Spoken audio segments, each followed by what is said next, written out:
എപ്പോഴെങ്കിലും എഴുതാനിരിക്കുമ്പോൾ തോന്നിയിട്ടുണ്ടോ മാമനെ പോലെ എഴുതണം എന്ന്? മാമനെ പോലെ എഴുതണം എന്ന് എപ്പോഴും ചിന്തിക്കാറുണ്ട്. കാരണം പക്ഷേ അത് അതൊരു ഞങ്ങൾ തമ്മിൽ കുന്നും കുന്നിക്കുരും തമ്മിലുള്ള വ്യത്യാസമുണ്ട്.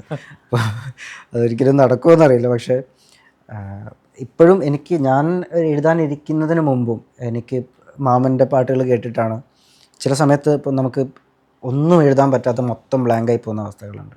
ട്യൂണ് കിട്ടും, എന്തെഴുതണം വരികൾ ഒന്നും ഇരിക്കില്ല. അപ്പോൾ സമയത്ത് മാമൻ്റെ ദൂരെ ഒരു കുരുന്നിളം സൂര്യനായി വിരിയാൻ വെമ്പുന്നു നീ എന്നുള്ള പാട്ടുണ്ട്. അതിൽ നിറം ചാർത്തുവാൻ നിന്നെ വിലോലം തലോടുവാൻ തണുപ്പുള്ളൊരാകാശം വിളിക്കുന്നുവോ, അതിൽ നിനക്കുള്ളതല്ലേ പൂക്കും വാസന്ത പുഷ്പാഞ്ജലി നിലാവിൻ്റെ നൃത്താഞ്ജലി എന്നൊക്കെ എഴുതിയിട്ടുണ്ട്.